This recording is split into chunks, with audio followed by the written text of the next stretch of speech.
right, hello everyone. Happy Friday. Welcome to the third hour of National Report. We're glad you're here. I'm Emma Reckenberg. I'm Daniel Cohen here, not Governor Reckenberg, just Emma Reckenberg. And I'm here for Sean Kreisman. He'll be back on Monday, everybody. Hey, new this hour. We're going to reset the table for you. President Biden is taking off to Delaware this weekend amid huge crises both here at home and what's going on abroad. Will he cave to the calls to ban Russian imports of oil? We'll be asking that to our panelists and more, but first to our top story here. In Ukraine, the 40-mile Russian convoy continuing to inch its way toward Kyiv in the 9th day of the war. This as NATO rejects a call to implement a no-fly zone over Ukraine. Let's go now to our foreign correspondent, Chuck Holton, who's live with the latest on the ground in Ukraine. Chuck, what can you tell us?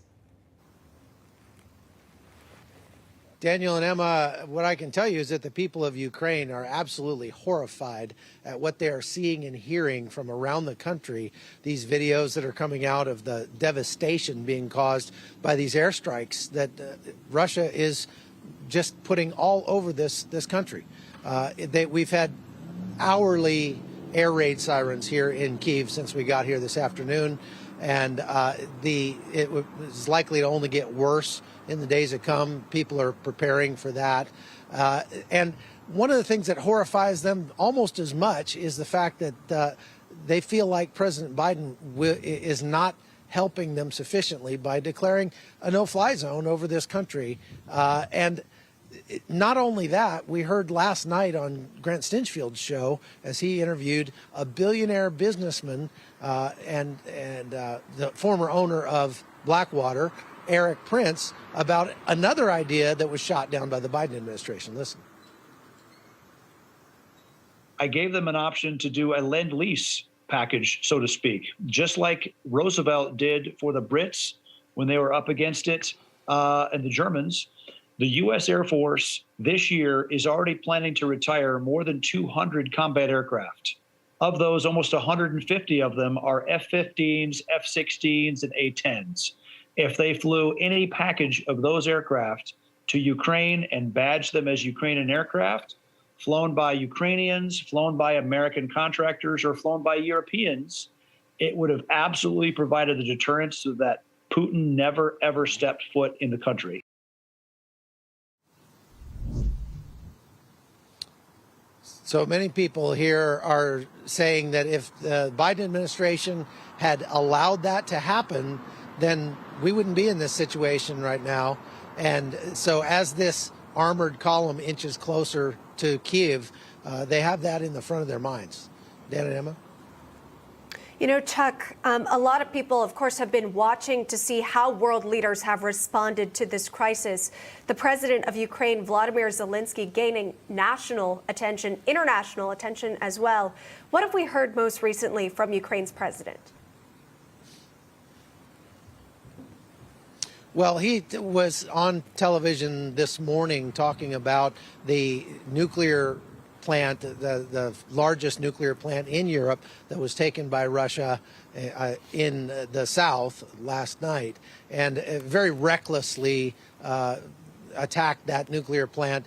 He tried to make the case that that we're under a threat of nuclear Armageddon because of the attack on that plant.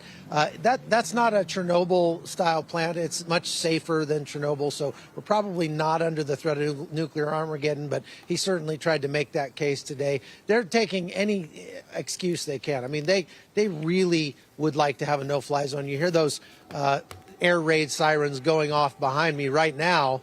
That probably means we should go inside, but that just makes a punctuation, an exclamation point on what I'm saying. Absolutely, it does. Chuck Holton, we'll let you get to safety. We appreciate your reporting live for us in Ukraine with the latest. Chuck, thank you.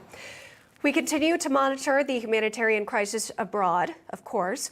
Meantime, gas prices reaching new highs here at home. The current average, $3.84 a gallon. It's up more than $1 from 1 year ago. Joining us now to discuss is Republican Congressman from Georgia, Barry Loudermilk. Congressman, thank you very much for coming on. What would you like to see from this White House in regards to the high gas prices we're seeing? Well, it's quite simply, Emma, and thank you for having me on today. This White House is showing weakness and responding to threats with fear. That's what's empowering Vladimir Putin. Our gas prices were going up because of failed policies of the Biden administration.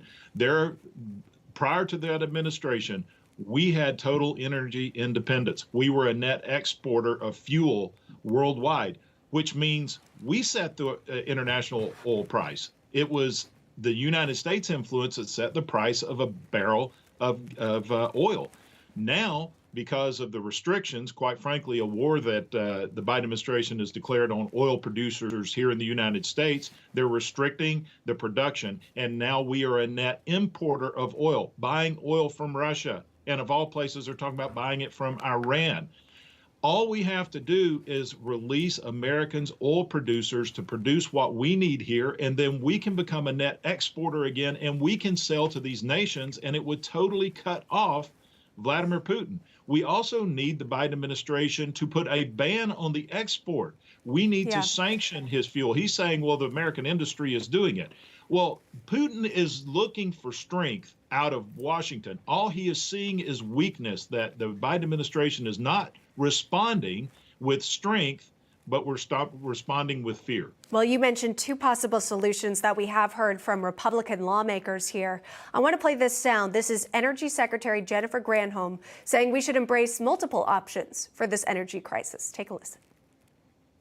But the bottom line is that this president and this administration are looking at every single tool to shield American families from the impact of rising energy prices. And we're working through an energy transition. And we've got to start by adding energy. And the reality is we have to take some time to get off of oil and gas. We recognize this. This is a transition. Off from oil and gas, moving towards electric. Maybe our viewers know this or they don't, but if you're looking in the market of electric vehicles, the cost is expensive. Average Tesla can go from $44,000 up to $129,000 before tax, Congressman. Is this realistic? No, it's not. And it's not realistic to run exclusively on electric vehicles. Just last week, the state of California literally asked people to quit charging their electric vehicles because it was putting too much of a strain on the electric grid. We are not ready for this. You're talking a 20 to 30 year transition. I mean, it is the Biden policies that have caused gas prices to be what they were 2 days ago. What's happening in Ukraine and our failure to respond appropriately, as your foreign correspondent just said, from Ukraine, that's the increases we've seen in the last 48 hours are due to that. The increases we saw prior to that is because of Biden's war on petroleum here in the United States.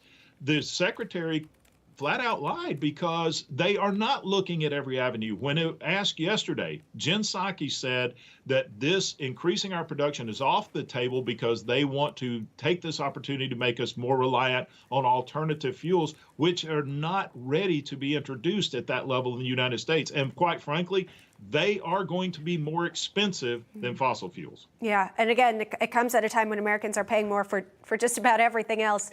Congressman Barry Loudermilk joining us on the program. Congressman, thank you so much. We appreciate it. Well, thank you. I appreciate it. Hey, I'm Rob Finnerty. Thanks for watching. If you enjoyed this video, please join the conversation in the comments below. Don't forget to subscribe, too.